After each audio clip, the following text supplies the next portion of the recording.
there's nothing to fear but fear itself, if only it were that easy. Have you ever truly taken a step back and looked at your life, from the macro picture to the most minute of actions? Have you noticed a pattern where you've been held back by fear? Fear of the unknown, fear of others, or fear of rejection. If you haven't faced any of these fears, good for you.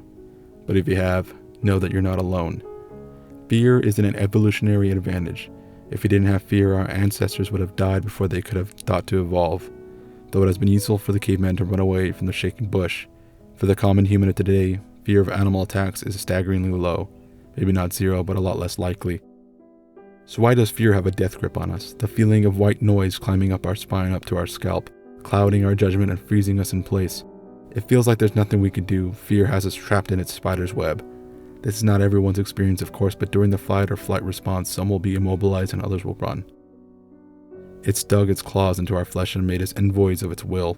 The only thing fear wants is to spread that fear unto others. Maybe if we're all afraid, we can at least be afraid together. But that's the fear talking. Why spread it?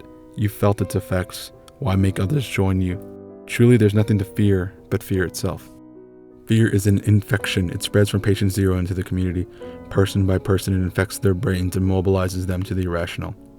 In the world of fear, up is down and down is up. 2 + 2 = 1, and whosoever isn't afraid is the one to be feared. They're the other, the unknown, the one to be dismantled, studied, and destroyed to assuage our fears and return us to a sane equilibrium. Until then, fear burns down houses, ravages the forest, and shuts down schools. It doesn't want to hear the truth. It doesn't want to be reasoned with, and it definitely doesn't want to be forgotten. Like gas to the flame, fear turns everything that is not us into monsters waiting for us to lower our guard. So do we wait for the other to attack first. We should get them before they get us. How do we combat this? What magical pill could we produce and deliver to the masses to stop fear? Unfortunately, there isn't a clear-cut answer. Though there are medications for those who need it, they're not for everyone and shouldn't be. Having everyone medicated is definitely not the answer. Truly, our only defense against fear is learning. If you're afraid of the dark, learning that the dark is merely an absence of visible light might make the night more tolerable. We're all human, we all have similar fears. The fear of being ostracized is so ingrained in our DNA that it has a physiological response in most humans. So what's the greatest fear we can imagine? The one we can't imagine. What lies out there that we're completely unaware of, just waiting? This is a fallacy. There may be things to fear that we don't know about, but is it worth being afraid of something without a name? Without a chance to do something about it? Can you run away from the unknown? No. Can you fight the unknown? Also no. Then what is there to do? This is the problem a lot of us are facing today, feeling a kind of existential dread that just won't go away.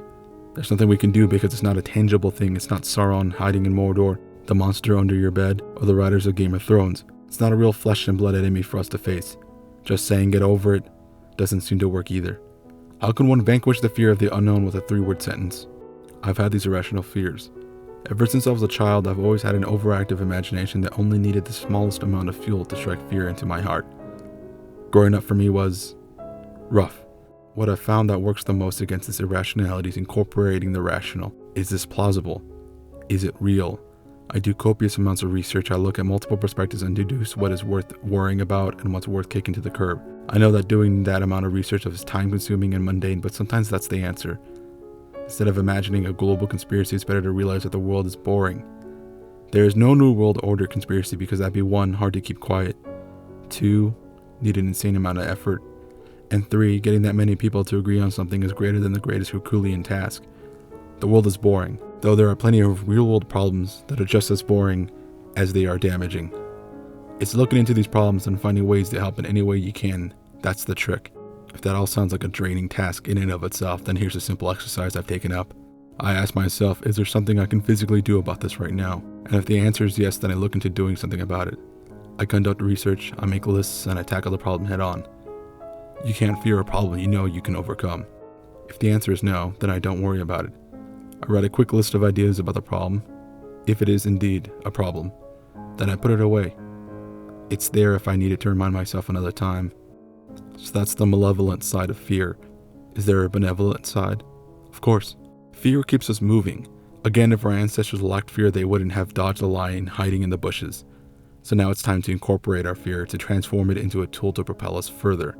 It's easiest to sit back and let things fall by the wayside, never accomplishing your goals because they're scary. Scary because if you tried, you might fail, and because if you did try and succeeded, then what happens next? To continue onward, the fear of doing nothing must outweigh the fear of trying.